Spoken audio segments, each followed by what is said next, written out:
Do you ever wonder why we stopped making those classic pasta recipes? Did we forget the beauty of simple aglio e olio pasta, or did we replace it with a pack of instant noodles? Allow me to remind you just how delicious they can be. Let's start off with spaghetti carbonara, which is basically breakfast pasta in disguise. This Roman classic is a combination of pasta, eggs, cheese, guanciale, or pancetta, and black pepper for seasoning. Now, I know most of you prepare carbonara with cream, but in case you didn't know, that's blasphemy. Blasphemy, I say. Get ready for those angry Italians to be knocking down your door. There's no place for cream in carbonara. Eggs are all you need. The key is tossing that spaghetti in the egg mixture fast enough to create a creamy coating without turning it into scrambled eggs. Legend has it that carbonara was invented by Italian coal miners. Carbonaro means charcoal burner, so this dish was meant to be hearty enough to fuel a long day of work. And while the world has moved on from charcoal mining, the need for a plate of delicious carb-loaded joy has not.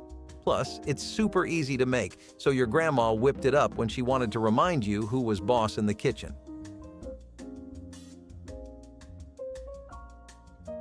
Next up, linguine with clams, or linguine alle vongole. Linguine alle vongole is the pasta dish that makes you feel like you're dining on the Amalfi Coast, even if you're actually just sitting on your couch, searching for the remote that somehow vanished between the couch cushions. This dish perfectly puts together cooked linguine with clams, garlic, white wine, and parsley. There are two schools of thought when it comes to linguine alle vongole: bianco, white, and rosso, red, with tomatoes. Both are equally delicious, but bianco is the more traditional version, where the simplicity of the clams shines through. And speaking of clams, did you know that Italians traditionally use small, tender clams known as vongole veraci? These tiny treasures pack a punch of ocean flavor. And here's a little fun history fact for you. This dish dates back to the 19th century, though there's debate whether it's of Neapolitan or Ligurian origin. Either way, it became a staple because clams were cheap and abundant. Your grandma made this because it's a breeze to prepare, but looks impressive enough to make you think she spent hours on it. And she probably told you some story about her Italian ex-boyfriend teaching her how to prepare it. Penne alla vodka, the 1980s pasta rock star. Ah, penne alla vodka, the pasta that made people think putting booze in their sauce was sophisticated. This pasta regained its popularity in the past year or so when Bella Hadid made it. I guess anything a celebrity makes is considered delicious and luxurious. But nevertheless, this dish was a hit in the 1980s when everyone was teasing their hair, wearing bright neon colors, and apparently spiking their pasta. The sauce is a blend of tomatoes, heavy cream, and a splash of vodka that magically evaporates. So if you were hoping to get drunk from your pasta lunch, sorry, think again. But why do you put vodka in if it just disappears? Well, without getting too scientific, it helps emulsify the sauce, making it silky and rich with a hint of zest. The origin of penne alla vodka is a bit fuzzy, just like a night out with too many blue lagoons. Some say it was created by an Italian chef for a vodka company in the 1970s as a marketing stunt. Others claim it's a purely American invention.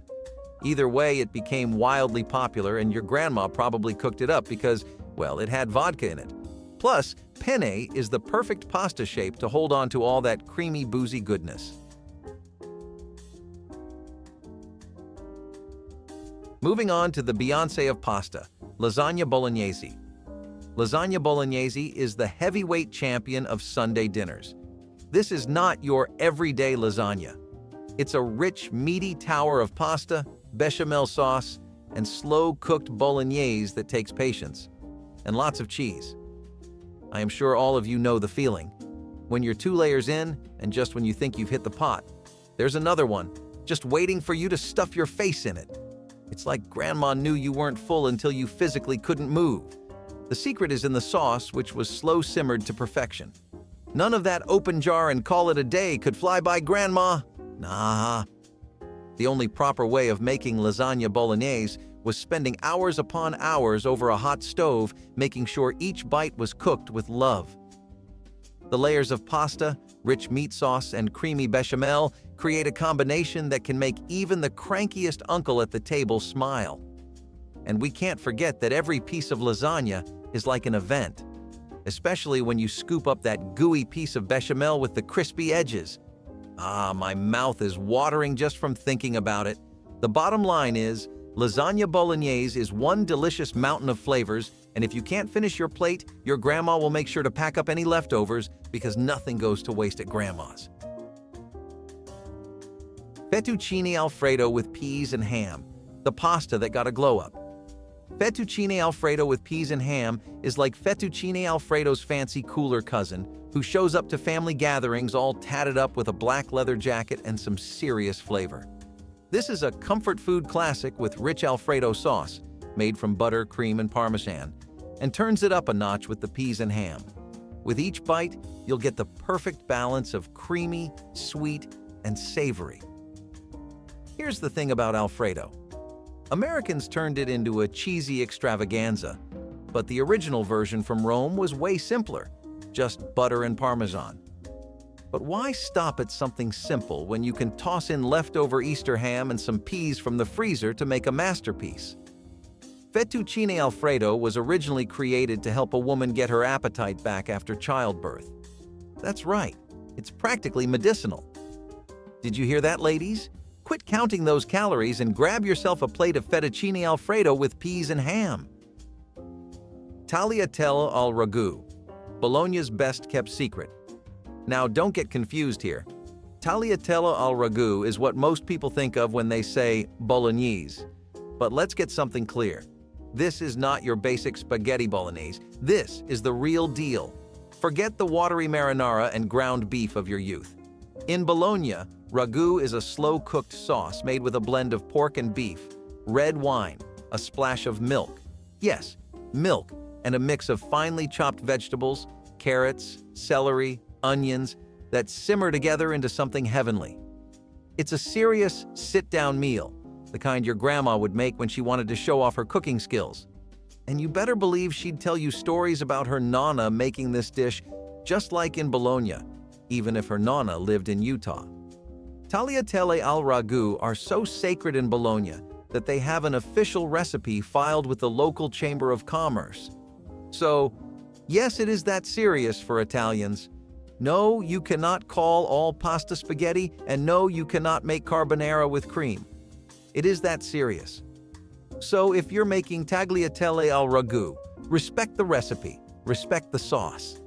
It's been perfected over centuries, and your grandma surely knew to respect it.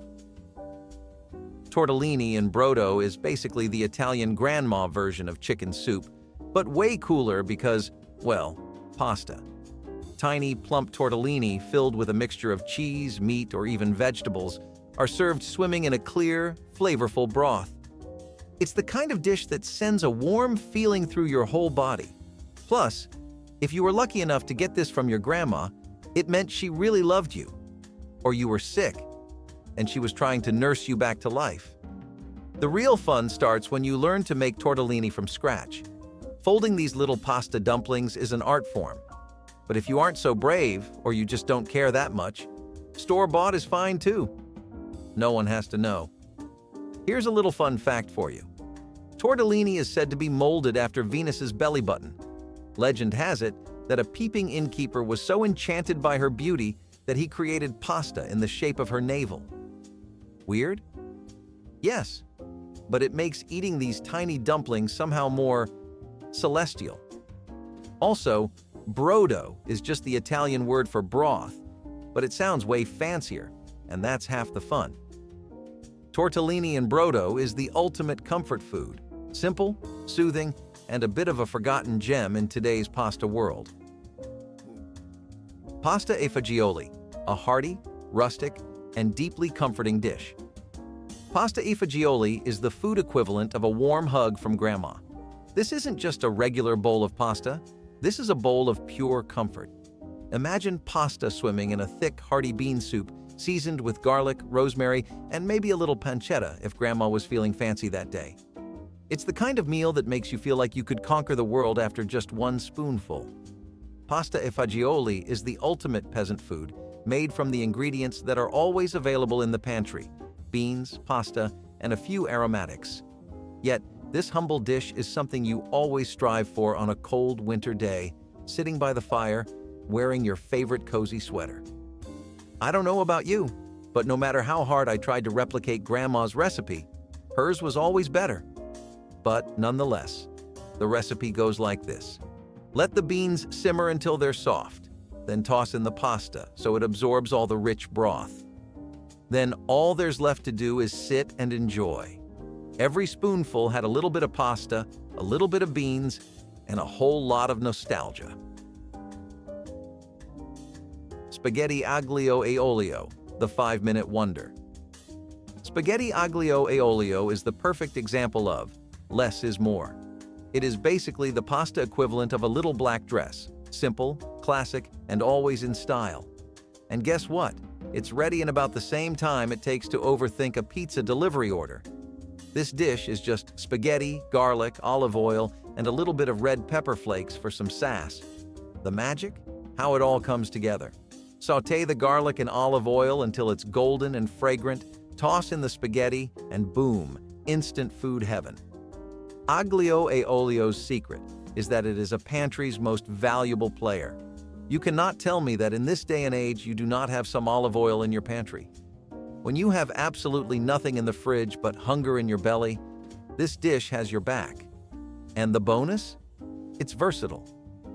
Add a sprinkle of Parmesan if you're feeling fancy, or toss in some anchovies if you're feeling adventurous. So if you're looking for a fast and foolproof way to feel like a pro chef without having to use more than 2 brain cells, spaghetti aglio e olio is your go-to. It's deliciously simple. Kind of like how pizza used to be before we started putting pineapples on it. Picture this. You've got these fluffy little pillows of potato gnocchi, the cutest of all pasta shapes, let's be honest, drenched in fresh flavors of basil pesto. That, my friends, is gnocchi al pesto. It is basically springtime in a bowl, except it's all carbs, and if you're going for that perfect summer bod, you should absolutely skip this one. Thankfully, it's fall season now, so don't worry, when the sweaters come out, you're safe. Gnocchi itself is a bit of a diva. You have to handle it with care so it doesn't turn into sad, chewy lumps. But when it's done right, absolute bliss. The pesto, by the way, is the star of the show, made from fresh basil, garlic, pine nuts, Parmesan, and olive oil. But here's the twist. You don't need to stick to basil pesto. Get creative. Try sun-dried tomato pesto or spinach and walnut. As long as your gnocchi are soft and your pesto is fresh, you're golden. Eating gnocchi al pesto is like having a luxurious Italian feast while still feeling like you're having a healthy lunch. I guess it's all the greens. Just don't think too hard about the butter and Parmesan. Now here's a real bowl of flavor, ravioli with butter and sage. If I had to describe ravioli with butter and sage to you, I would describe it as that friend who always looks effortlessly chic with zero effort. A model, dare I say. Picture delicate ravioli stuffed with ricotta, spinach, or meat swimming in a pool of melted butter infused with fragrant sage. Yeah, it's that good. The combo of butter and sage is Italian culinary wizardry at its finest. It's a flavor explosion with only 2 ingredients. The moment that sage starts getting all crispy and fragrant in the sizzling butter, be prepared to be hit with a herby, nutty flavor that'll make you question why you don't put sage in everything. Ravioli itself is a classic, but here's the fun part. The fillings are endless. Spinach and ricotta? Classic. Pumpkin? Now you're fancy. Lobster? Okay, calm down, that's too much. But whatever you stuff inside those pasta pockets, you won't be wrong. The best part about this pasta dish is that it takes only 10 minutes to make, but it looks like you put a whole lot of effort into it. Spaghetti with anchovy breadcrumbs is like the punk rock version of pasta. Unexpected, bold, and a little bit rebellious. You might not think you're into anchovies, but give it a shot, and this dish just might win you over with its salty, crunchy charm. Let's break it down. The star here is the anchovy breadcrumbs. You take stale bread because, just like grandmas around the world, Italians waste nothing, crisp it up in olive oil, then mix in a few anchovies, garlic, and maybe a dash of chili flakes for a spicy kick. The result? Crunchy, golden, umami-packed goodness that's ready to be tossed all over perfectly al dente spaghetti. Anchovies, you say? Trust me, they melt into the oil and bring a savory, salty depth that's way more subtle than you'd think. I know it's not your typical everyday pasta, but it's worth a try. It's cheap, fast, and resourceful. It turns plain spaghetti into something that feels gourmet. Crunchy breadcrumbs, a salty, savory surprise, and spaghetti. What's not to love? Just make sure you've got a glass of wine handy to feel extra Italian. Bucatini alla matriciana is like the James Bond or Tom Cruise in Mission Impossible of pasta dishes. Suave, bold, and ready to steal the show with just a few moves. It's got everything you could want: smoky pancetta, tangy tomatoes, and a pasta shape with built-in fun. Bucatini is like spaghetti, but with a secret weapon, a little hole running through the middle that makes it extra satisfying to slurp. This dish originated from the town of Amatrice in Italy, where they definitely knew their sauces. The star of the show is guanciale, a type of cured pork cheek that's the more flavorful cousin of bacon. Sizzling in the pan, it lets out all of its juices and fat, which becomes the foundation of the sauce. Toss in tomatoes, a pinch of chili flakes, and some pecorino romano cheese, and you've got yourself a masterpiece. Now, let's talk about bucatini. It's like spaghetti with a twist, literally. The hollow center of this pasta shape means it holds onto sauce in a way that spaghetti can only dream of. The beauty of bucatini alla matriciana is in the fact that it's one of those dishes that seems fancy, but it's incredibly easy to make.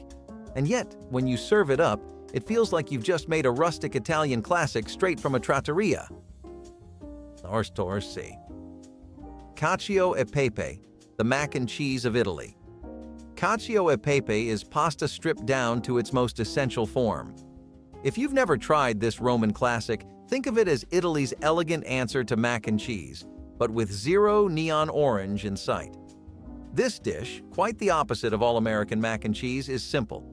At its core, it had only 3 ingredients: pecorino romano cheese, cracked black pepper, and spaghetti. But the magic happens when these simple ingredients turn into a creamy, peppery sauce that clings to every noodle. That's right, no cream, no butter, just pasta water working some serious alchemy with cheese and pepper. Now, sit down and allow me to teach you some new information. Cacio means cheese and pepe means pepper. So if you can remember those 2 words, you're already halfway to mastering this dish. It's ancient, but it still feels modern, because who doesn't love cheese and pepper? And the real star here is the pepper. Cracked fresh and toasted lightly, it packs a punch that balances out the richness of the cheese. Cacio e pepe might seem simple to make, but it can easily be messed up. Don't be fooled. The secret is in the emulsification of the sauce. Fancy word, right? Add too much water, you've got yourself a soup. Add not enough water, you've got yourself a lumpy sauce. It has to be absolutely perfect. But once you master it, you won't be able to stop making it. Timballo di pasta, the pasta cake you never knew you needed. It's basically a pasta cake, which should already be enough to make you curious. This layered baked dish is a showstopper, both in flavor and presentation, and it's one of those forgotten recipes that used to be a must-have on special occasions. So what exactly is it? Is it cake? Is it pasta?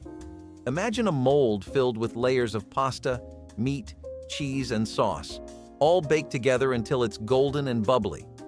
You might find rigatoni, spaghetti, or even gnocchi inside, depending on which Italian region it came from.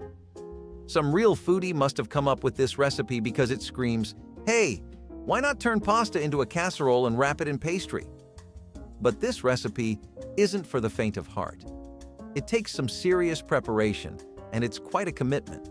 The layers can include everything from bolognese sauce to sausage to hard-boiled eggs. And this is exactly why I love Italian cuisine. There are no veggies, nothing healthy, just pasta, sauce, meat, and cheese. What's not to love? The dish dates back centuries and was often served at aristocratic banquets, which is probably why it feels so over the top in the best way. Making timballo is not easy, but the payoff is great. Pasta al forno is the ultimate Italian comfort food. It's one of those dishes that turns leftovers into a gourmet meal.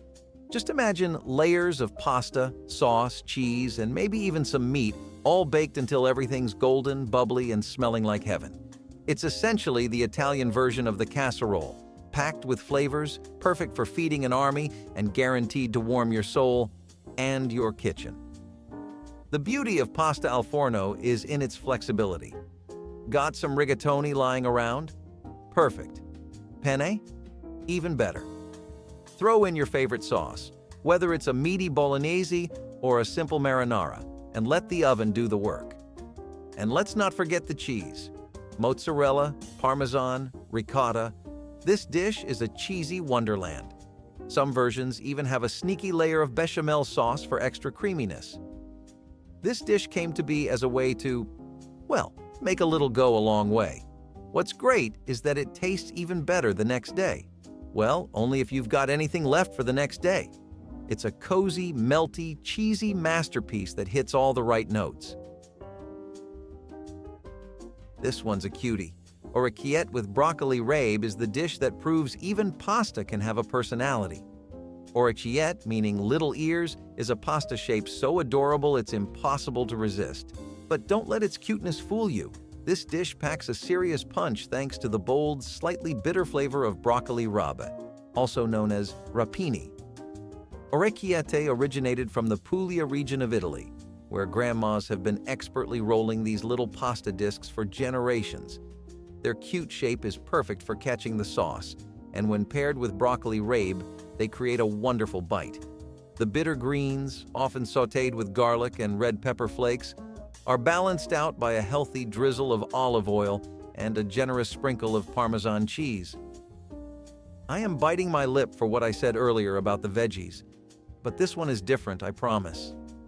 But this dish isn't all about the flavor, it's about tradition. Broccoli rabe might be a little intense for those used to tamer veggies, but once you try it, you'll feel different for sure. The slightly bitter taste is balanced beautifully with the richness of the olive oil and the earthiness of the pasta. And if you're feeling extra bold, toss in some Italian sausage for a little extra oomph. This pasta dish is healthy, flavorful, and something different to put on the dinner table. This one is a cheese lover's dream, lasagna bianca. Instead of the classic tomato-based meat sauce, this creamy, cheesy delight skips the marinara entirely, opting for bechamel, ricotta, and sometimes even layers of savory mushrooms or spinach. It's a white lasagna, a dish designed to win over anyone who believes there's no such thing as too much cheese. And speaking for myself personally, there can never be too much cheese. Imagine this: tender sheets of pasta layered with a rich, velvety white sauce, melted mozzarella, and a sprinkle of nutmeg. There's no space for red sauce here, just layers upon layers of gooey, cheesy goodness. Some versions even include prosciutto or ground chicken for a little protein boost, but really, this dish is all about embracing the dairy. Lasagna bianca is perfect for those who crave something rich and indulgent, but with a slightly lighter vibe than its tomato-heavy counterpart. And don't let the lack of sauce fool you. It's just as comforting and satisfying as the lasagna you know and love. Plus, it has the added bonus of looking super fancy when you pull it out of the oven, all golden and bubbling. Moving on to Sicily's best-kept secret, fusilli with pesto trapanese. This is the pasta dish you didn't know you were missing out on, straight from the sunny island of Sicily. While everyone's busy talking about classic basil pesto from Liguria, the Sicilians quietly perfected their own version. And here's the kicker: instead of pine nuts, they use almonds. Mind blown, right? Why didn't I think of that? Pesto trapanese is made with tomatoes, almonds, basil, garlic, and a healthy dose of Parmesan, creating a fresh, vibrant sauce. It's a little bit sweet from the tomatoes and a little bit nutty from the almonds. Toss that with some al dente fusilli, and you've got a dish that's bursting with flavor and texture. The curly fusilli are the perfect shape to hold on to that chunky pesto. This dish comes from the port city of Trapani, where sailors would bring back ingredients from their travels, inspiring this local twist on traditional pesto.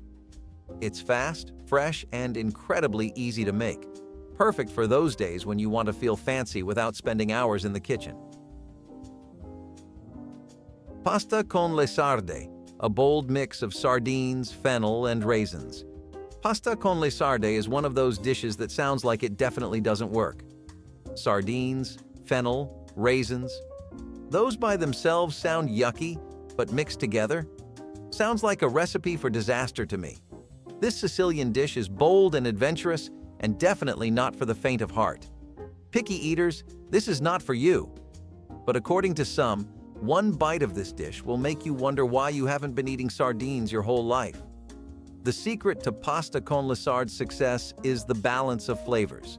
The saltiness of sardines, mixed with the sweetness of the raisins and earthiness of fennel, creates fireworks of flavor in your mouth.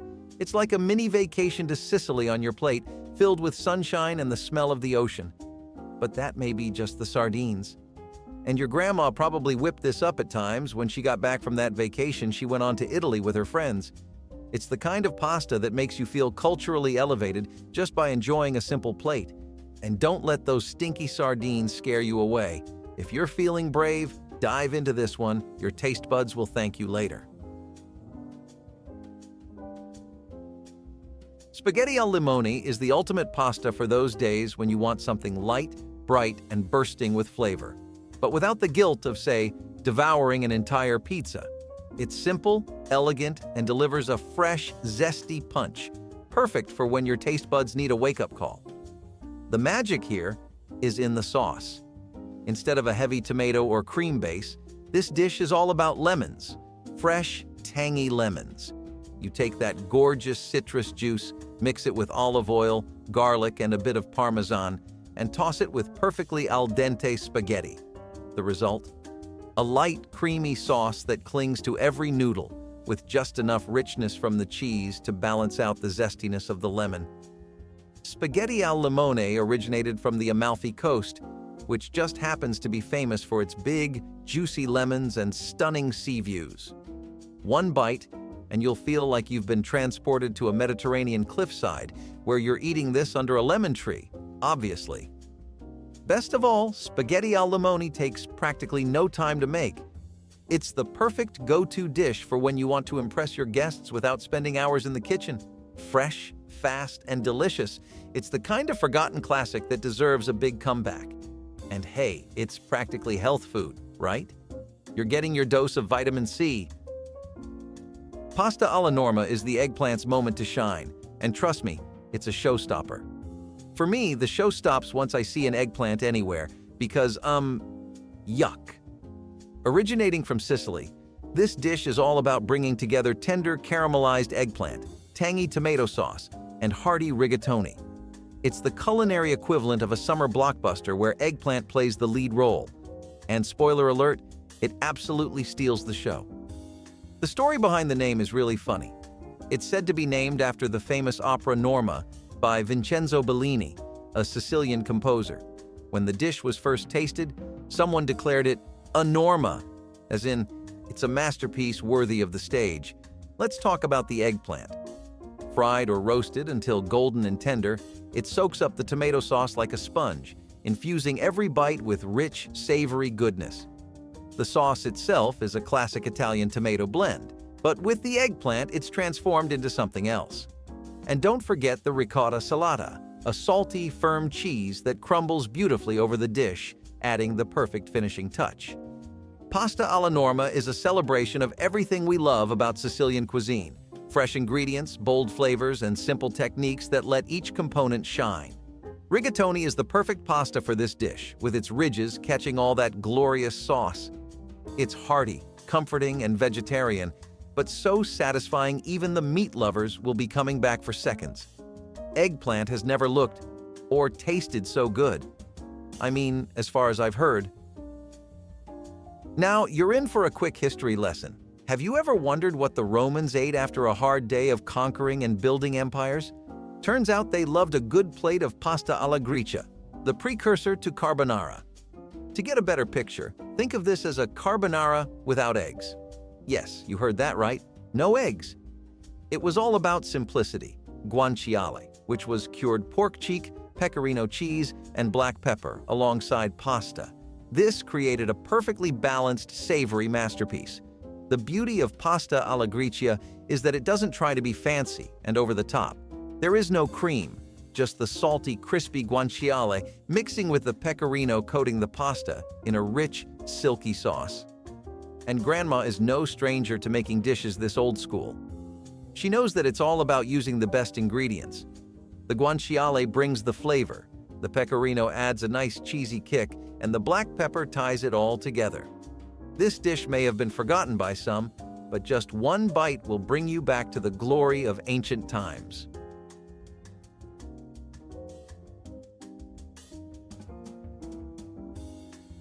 Fettuccine with chicken livers might sound like it belongs on a medieval banquet table. But trust me, this dish is far more delicious than its reputation suggests. It's rich, flavorful, and has that old-world charm that makes you feel like you've unlocked a secret Italian grandma recipe. If you've been overlooking chicken livers in favor of more familiar proteins, now's the time to give them a chance. First, let's talk about chicken livers. They're not just for pâté. When cooked right, they become tender, flavorful bites with an earthy richness that complements the smooth texture of fettuccine perfectly. Plus, they're packed with nutrients, so you can totally tell yourself this meal is healthy. The key is to sauté them quickly with garlic, onions, and a splash of white wine to deglaze the pan, bringing out their savory, almost sweet flavor. Add some fresh herbs, think sage or rosemary, and finish it off with a bit of cream or butter for that luxurious velvety sauce. The fettuccine, with its wide, ribbon-like shape, is perfect for soaking up all that goodness. It's a dish that's surprisingly simple to whip up, but feels gourmet enough to impress any dinner guest. And for those brave enough to try, you'll be rewarded with a hearty, unforgettable meal. Fettuccine with chicken livers might not be the first dish that comes to mind when you think pasta night, but it's a hidden gem that deserves a comeback. Sicilian baked ziti is like lasagna's wild cousin, the one who shows up to the party with extra cheese and enough personality to fill the room. This dish is hearty, saucy, and unapologetically cheesy, making it the perfect comfort food. If you love a good baked pasta but want to switch things up, Sicilian baked ziti is here to spice up your dinner game with bold flavors and a little Southern Italian flair. What sets Sicilian baked ziti apart? Instead of your standard marinara, Sicilians mix in a generous helping of sweet and tangy tomato sauce with ricotta cheese, and often sneak in some spicy Italian sausage or ground beef for extra flavor. There's also a hefty dose of mozzarella, because of course, and a sprinkle of Parmesan for that salty kick. But here's the kicker. Some versions also include eggplant, giving the dish an extra layer of texture and that rich, earthy flavor. Now you know where I stand with eggplants. If possible, keep them out. Ziti, the tubular pasta, is the perfect shape for holding on to all that saucy goodness. Once everything is assembled, you bake it until the top is golden, bubbly, and calling your name. It's like the cheesy crust you love on a pizza, but wrapped around a gooey pasta center. Sicilian baked ziti is the perfect dish for feeding a crowd or making ahead for a week of leftovers, if it lasts that long. Every bite is packed with layers of cheesy, saucy goodness that will have you coming back for seconds, and maybe thirds. It's comfort food at its best, with that unmistakable Sicilian twist. Let your grandma's ziti recipe live again, and trust me, your kitchen will never be the same. Here is a casserole that came from Latin American cuisine and worked really well, which is the infamous Mexican egg casserole. Typically stuffed with popular Mexican spices and chilies, along with eggs baked into a dish jam packed with cheese, this meant that you had no worries. Ordering this meant you were getting twice the bang for your buck. No tastes were coming close to the area of flavors this was in, and none that tried to copy it succeeded. See, American flavors do work, but they often have a certain blandness. Spices are not as prevalent in traditional American cuisine, and dishes like these help fill that gap. Mexican egg casseroles were a common find at any Latin American diner or restaurant, perfect as takeout, a meal to enjoy on a date, or even as a treat to savor all by yourself. Nowadays, most restaurants do not commonly sell this casserole anymore, but some old-school Mexican joints may still make a mean one.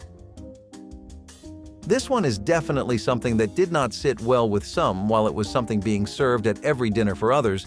The tuna noodle casserole was a divider, a controversy raiser, if you will, and one that set people into arguments across every forum, thread, and tweet out there. Some people said that America was too stuck in the brief moments where it hit culinary gold and needed to experiment more if it wanted to recreate those highs. Others said there was no need of messing up a dish that worked fine on its own, always has, and already has 100 different versions. So what you had was something you had to ask your friends if they were okay with, or else you were ordering out. When you see it from that angle, tuna noodle casseroles could never have really lasted too long. Just like its predecessor on this list, baked spaghetti casseroles did not last too long either. We remember well and clear what people's candid opinions on beef and noodles casserole was. A lot of the millennial crowd believed that it was a dish with no real sense of self. Like, if you want spaghetti, just have spaghetti. Casseroles are somewhere else on the spectrum, and maybe they were right in avoiding it without even a single try. Some people did give it a fair shot, though, and ended up liking it, but the general consensus was that spaghetti sauces do not go well with casserole dishes. Nor do they fare well when baked with cheese. Baked spaghetti casseroles kind of had a cult following, and because of that, they never lasted long enough to be more than a footnote in the ages. Noodles are a dish so strongly associated with the elderly that they even have another name. Introducing Grandma's noodles, which were a staple of any family gathering back when simple dishes like this were still enough to leave a great impression on everyone at the table. The eggs made you feel great because they added a very warm feeling to the dish, as well as being great for you. The butter itself was just the right touch that the dish needed and brought out the chewy sensation of the noodles so much more, and the overall flavor was something a mix between creamy chicken noodles and chicken cooked in butter, shredded and diced with vegetables. It screamed love in every sense of the word because it was a dish that took effort and, more than anything else, a lot of attention to detail to nail. But if that's the job, then there's no one better for it than the grandmas of the country. There are times where you just absolutely do not feel like getting up and doing anything, and in those times, microwaving some mac and cheese can be really helpful. We are sure most of us have memories of spending the nights at our grandparents' and waking up to some mac and cheese in the microwave, or coming home from school to a bowl that you could lose your worries in. The cheesier it was, the happier a kid would be after eating it, and even at this adult stage of life, a hot bowl can bring all those memories flooding right back in. Mac and cheese started growing in popularity when Mississippi farm families adopted it as a regular meal, and from there onwards it spread to a lot of families everywhere across the states. We thank God for that little fact every day, since we do not know what we would do without it. Cheese and potatoes are like a match made in heaven, and Grandma's cheesy, scalloped potatoes was straight out of any cheese lover's dream. So this casserole tastes even better than it looked, and let me tell you, it looked finger-licking delicious. The term scalloped comes from the French word escalope, which originally referred to thin slices of meat. However, in the case of scalloped potatoes, it refers to the thinly sliced potatoes used in the dish. Many grandmas used old-fashioned methods to make their cheesy scalloped potatoes, including hand-slicing the potatoes thinly, layering them with love, and cooking them slowly. Some even added secret ingredients they swear by, like a dash of nutmeg, a hint of garlic, or even a sprinkle of paprika for added flavor. The best part about this one was its crispy crust, and I'm sure you remember fighting all your siblings for the bigger chunk of it. This dish wasn't only tasty, but was also practical. It was a one-pot wonder, meaning it could be cooked and served in the same dish, making cleanup a breeze. I'm sure Grandma loved that. So, squash might not be our top pick on a regular day, but Grandma's squash casserole was so irresistible that we found ourselves going back for seconds, or even thirds. This casserole was a staple in Southern cuisine and was Gram's favorite way of sneaking nutrients into our dinner. Squash is rich in vitamins A and C, potassium and fiber, making it a wholesome choice. Now, this dish was typically famous in the summer when squash was available in abundance, but you could freeze the veggie and enjoy it all year round too. Squash casserole was highly customizable, meaning Graham could tweak it by adding cooked bacon, sausage, or even fresh herbs. The secret ingredient that gave this bad boy its unique taste was a dash of hot sauce, so next time you attempt making this dish for a potluck, don't forget the key ingredient. Thank me later! Leftover turkey in the fridge? Consider it your lucky day because that used to call for Grandma's legendary turkey noodle casserole. This casserole made mornings after Thanksgiving something to look forward to. This was the go-to recipe for using up leftover turkey and noodles after Thanksgiving or Christmas. All Grandma had to do was mix in the ingredients and add a topping made from breadcrumbs, crushed crackers, or even fried onions. Like most of the casseroles on this list, this was also a one-dish wonder and didn't require much labor. And you know Graham used to be tired from making us a grand feast the night before, so this was an easy way to serve something delicious on the dining table without putting in too much effort. This was a kid-friendly meal that appealed to even the pickiest eaters. What's not to love about a creamy sauce and some noodles all drenched in cheese? The French also made a significant contribution to delicious casseroles with the easy shepherd's pie. It was a meaty casserole traditionally made with lamb meat. Shepherd's pie has its roots in British cuisine. The name shepherd's pie specifically refers to the use of lamb, while cottage pie is used when beef is the main ingredient. This one was an easy one to make as it didn't require hours of preparation. The dish became popular in the UK during the 19th century, particularly after the introduction of potatoes in the late 18th century. This one was used for meal prep, as it was great for making ahead and freezing. It was known as hachis parmentier in French cuisine, but different countries came up with their own version of the shepherd's pie. In Australia and New Zealand, it's often called cottage pie, and in some places the dish includes sweet potatoes or other unique toppings. Here's another one that takes hearty inspirations from our Mexican neighbors. Enchiladas casseroles were the talk of the town when they first showed up. See some people randomly combining foods that work just fine. Solo are not mad scientists. They are real visionaries, and there is a tunnel with a light at the end only they can see. In this case, the luminescence came from the light bulb that went off in people's heads when they thought two things. Why not use layered tortillas with enchiladas and other vegetables? Kick it up a notch with a sauce that actually worked in casseroles paired with cheesy meat and you had a winner. Every winner must let go of their championship belt someday, and these were no exception. Yet chicken and rice casseroles, despite employing similar ideas of basic dishes that work great along with a fine casserole, did not hit as well as people thought it would. The textures of grilled chunks of chicken with rice, gravy, or a spicy sauce and cheese were not appealing. Not as much as it theoretically should be, but so many things are better in imagination than on a plate at your table. Chicken and rice casseroles definitely were something that had a very natural fall into irrelevance. They did not have much of a presence back in the day either. People wanted their casseroles to feel like a buffed-up pizza, and this just was not doing that for folks. So it has become an idea health-obsessed housewives from the 70s may remember. Cozy hearty food went to its golden age with the advent of tamale pies. Tamale pies were a casserole dish that included enchilada sauces, tamales, ground beef, cheese, and a spicy tomato sauce. And of course, something for the crunch, which cornmeal crust did a great job at providing. Nothing rivaled the sensation of a good tamale pie, which you could find in any respectable restaurant, especially in cities in the Southwest. Most of these savory-type dishes that challenge the tame spice tolerance of an average Joe get popular down south. Perhaps they could share their flair for spice with other regions of the USA someday. Unfortunately, the dish reminded a family tradition after its days in the spotlight and dwindled from kitchens, now largely being a fond memory. Macaroni and cheese casserole had a proud and very cherished career in that bright period after things like tamale pies became more popular. Also, it is one of the only pasta and cheese casserole dishes to really work. Turns out, two foods known for being a reliable friend when in need of one become your bestie when you put them together. Almost too soft, completely filled with cheese and chewy hot macaroni with all the perks of a casserole, this dish was a certified MVP of the 70s and 80s. However, it eventually got out of hand when people began creating excessively fatty versions with more cheese, sausages, and other toppings.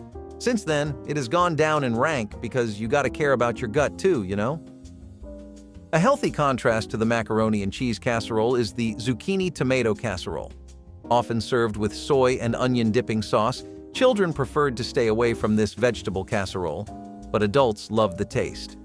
If you have ever seen the film Ratatouille, the zucchini tomato casserole looks exactly like the main dish served up at the end. With sliced zucchini and tomatoes arranged in layered patterns and a hearty topping of cheese and breadcrumbs, the zucchini tomato casserole was truly ratatouille coming to life. This casserole was preferred to be consumed during summers, as the tomatoes and zucchini were a refreshing alternative to heavier casseroles. Over time, the dish became less common amongst home chefs due to children disliking the vegetable base in this casserole. As fewer people cooked the casserole for dinner, it eventually disappeared from tables completely. The King Ranch chicken, on the bright side, was beloved by children and adults alike. There is no questioning why the dish was popular amongst people, as one of the main ingredients was tortilla chips. Now we know how liked chips are in the States. Make it part of a food item, and you have a potential fan favorite on the dinner table. It helped that making the King Ranch chicken was a quick and easy process. All you had to do was have slices of boneless chicken layered on tortilla chips, then add a layer of cheese and creamy tomato sauce. With just a few simple steps, your King Ranch chicken was ready. People presumed this casserole to be more of an appetizer snack rather than a dinner item, but that did not stop people from having their fair share of cheesy tortillas throughout dinner time. Eventually, modern nachos recipes replaced the place of King Ranch chicken on dinner tables, causing it to become a forgotten gem. You may be familiar with broccoli casseroles, but did you know that pearl onion broccoli bake was a popular variant amongst people who enjoyed broccoli but wanted more from their casserole? This scrumptious recipe uses broccoli florets and pearl onions that are cooked in a creamy sauce made using heavy whipping cream and cream cheese. Do not let the creamy cheese sauce distract you from the fact that pearl onions have numerous health benefits attached to its name, like cardiovascular health and being an antioxidant.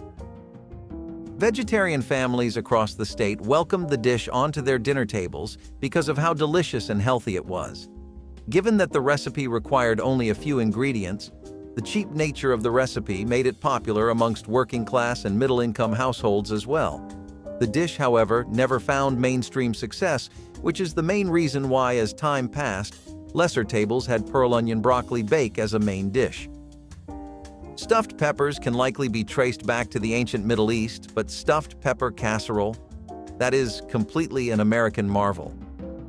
Stuffed pepper casserole was mostly famous in rural parts of the states where farming and growing chilies was a common practice. Households started using freshly grown chilies to create a casserole variation of stuffed peppers that would eventually be known as stuffed pepper casserole. Ground beef was used as an added protein, and peppers were cut up to be mixed with rice and cheese. This would then be cooked in a tomato sauce to create a deconstructed stuffed pepper dish. Today, you would barely come across this casserole on an average dinner spread at any home. The dish never became famous in the first place, so it's no surprise that barely anyone serves it anymore. However, taste-wise, it's a shame that stuffed pepper casserole is forgotten today. Cheesy broccoli casserole has a rich history, starting back in 1866 when Elmire Jolicoeur, a French-Canadian in New Hampshire, created the first modern casserole.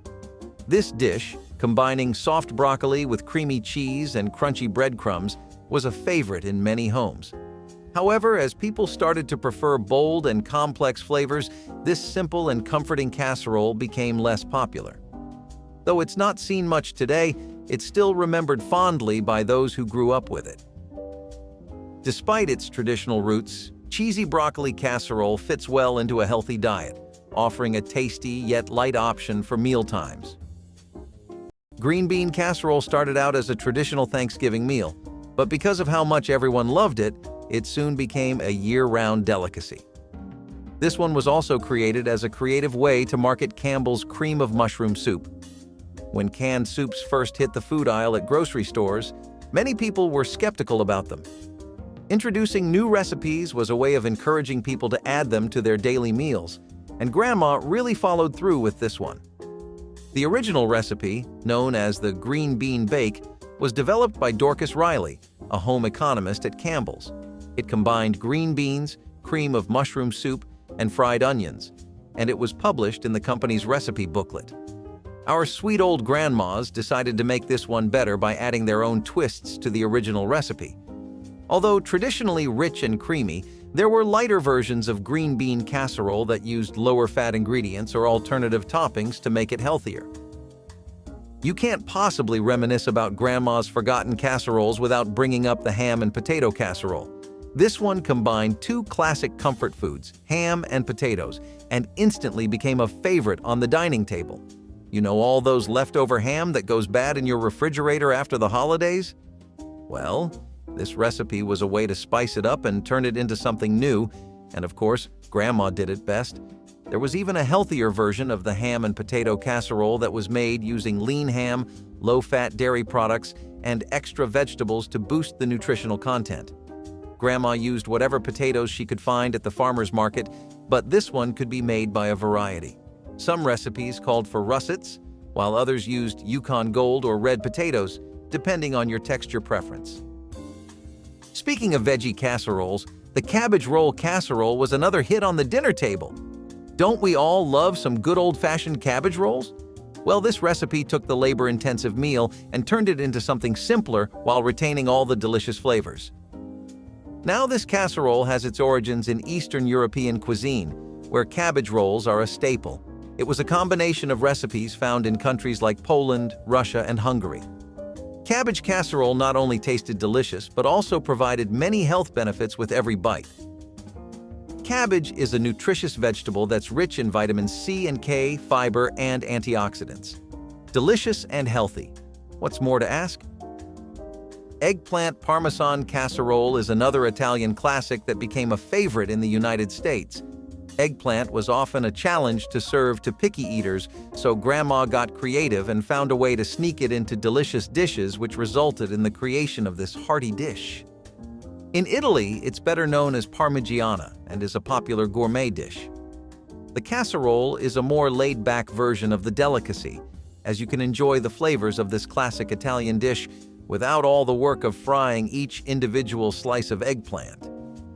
Don't get me wrong, Gram loved making us those labor-intensive meals, but even she deserved a break sometimes. And this casserole gave her the perfect opportunity to whip up something delicious without spending hours in the kitchen. The turkey noodle casserole wasn't the only way of using up leftover turkey from the fridge. Turkey tetrazzini was another delicious dish you could make the morning after Thanksgiving. This casserole typically started out with a base of spaghetti, along with a creamy sauce that's usually made from a combination of broth, cream, and sometimes cream of mushroom soup and vegetables like peas, carrots, or celery. It was named after the Italian opera singer Luisa Tetrazzini, who was known for her performances in the early 20th century. The dish is believed to have been created in the early 20th century, coinciding with Tetrazzini's rise to fame. Many recipes included cheese, such as Parmesan or cheddar, which made it kid-friendly. This was another great example of how Graham could make something so delicious out of leftovers that might have otherwise gone to waste. You might have never heard about this next one unless you grew up in Memphis, but trust me, it's worth knowing and tasting. So, Tennessee onions consisted of thick slices of sweet onions smothered in a creamy, cheesy sauce and baked until golden and bubbly. The key to making this one stand out from all the other casseroles on the table was the sweetness of the onions. Vidalia onions were often used because of their natural sweetness, but any sweet onion did the job. This wasn't necessarily the star of the dinner table. It was more of a side dish that complemented other main courses like grilled meats or fried chicken. Let's be honest, no one did casseroles quite like the Southerners, and their classic cornbread casserole spoke for itself. Cornbread has been a staple in many grandma's kitchens for generations. It's often passed down through family recipes, with each grandma adding her own unique twist.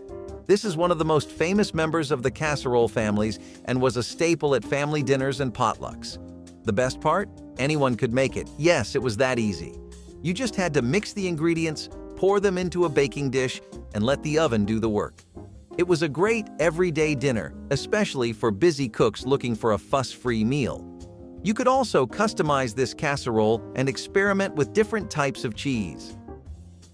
Speaking of cheese, does anyone here remember the infamous cheesy broccoli rice casserole? I'm sure you have childhood memories of running away from this one because of the broccoli. Yeah, wasn't broccoli everyone's biggest enemy growing up? Well, this casserole made you hate the green veggie a little less. The cheese topping was used to hide the greens in the dish and trick kids into eating this bad boy without making any fuss. You had to get your nutrients in one way or another, and this casserole made it 10 times better. Broccoli is packed with nutrients like vitamins C and K, fiber, and antioxidants. This casserole turns the nutritious vegetable into a kid-friendly dish that the whole family can enjoy. Now, let's hit pause on the hearty casseroles and turn our attention to a timeless classic: chicken pot pie. The dish became especially popular in the US during the mid-20th century with the rise of frozen meals. Brands like Stouffer's helped bring chicken pot pie into the frozen food aisle, and it soon became a favorite. I'm sure you already know, but it's a type of meat pie with a top pie crust consisting of flaky pastry. Different regions have their own takes on chicken pot pie. For example, in the southern US, it might feature a biscuit topping instead of a traditional pie crust, while other regions might use different seasonings or ingredients. This delicacy isn't only famous on menus. Chicken pot pie has made its way into literature and pop culture. For instance, it's featured in various novels, movies, and TV shows as a symbol of home and comfort. This next one remains a favorite at the holiday dinner table. I'm talking about the cheesy hash brown casserole. This dish is also known as funeral potatoes because it is commonly served as a side dish during traditional after-funeral dinners. However, it is also popular at potlucks and other social gatherings, sometimes under different names. The dish usually consists of hash browns or cubed potatoes, cheese, onions, cream soup or a cream sauce, sour cream, and a topping of butter with cornflakes or crushed potato chips. It typically uses frozen hash browns, which makes the preparation quick and easy. While it was often served as a side dish, cheesy hash brown casserole was also enjoyed for breakfast or brunch. Now, that's a breakfast I'd never skip. Moreover, this dinner meal is so famous that during the 2002 Winter Olympics in Salt Lake City, one of the souvenir food pins featured this casserole. Of course, we saved the best one for last. You could never go wrong with a good old classic baked macaroni and cheese. Whether you're 5 or 45, I'm sure you're a fan of this casserole. The dish is believed to have originated from Italy, where pasta and cheese were combined as early as the 13th century. However, the baked version we know today became popular in the United States, particularly in the southern and midwestern regions. The classic recipe calls for cheddar cheese, but you can mix different cheeses like Gruyere, Parmesan, or mozzarella to take it up a notch. Many schools throughout the US offer it as a lunch option because who doesn't like some good old mac and cheese? Thomas Jefferson, the third president of the United States, was a big fan of macaroni and cheese. He's the one who brought the recipe back to the US from his travels in Europe. Plus, it's even better in the form of a baked casserole. Don't be fooled by the name. Chicken loaf is much more than its meatloaf counterpart. Imagine a baked mixture of ground chicken, vegetables like chopped carrots and celery, and a blend of savory herbs and spices. Sliced cold, it was a perfect addition to a lunch spread, served with crackers and a mustard dipping sauce. Heated up, it was enjoyed as a comforting main course with mashed potatoes or roasted vegetables. Chicken loaf truly was the ultimate hybrid of hot and cool food. It was particularly popular in the mid-20th century when the wallets were a bit tighter for most folks. Chicken loaf has disappeared from our dinner tables for the most part, but cooking one will definitely bring back memories of family picnics and packed lunches. If you ever want to take a trip down memory lane, this would make the perfect comfort food for the ride. Forget the frozen pot pies filled with questionable ingredients. This chicken pot pie with biscuit crust was a masterpiece. Imagine a flaky, golden biscuit crust that shatters with a satisfying crunch. But the star of the show was what was inside the biscuit. Tender chicken pieces with vegetables like carrots, peas, and green beans and flavorful gravy. Chicken pie with biscuit crust was particularly popular in rural areas. where there were limited food options and people had to whip up dinner with whatever they could find. Now, it wasn't really a modern dish, so it couldn't keep up with other chicken dinners that made their way into our dinner tables. As a result, the chicken pot pie started becoming less and less common before it completely disappeared. If you're ready to bring these forgotten pasta dishes back to your stove, hit that like button, subscribe, and let us know your favorites in the comments below.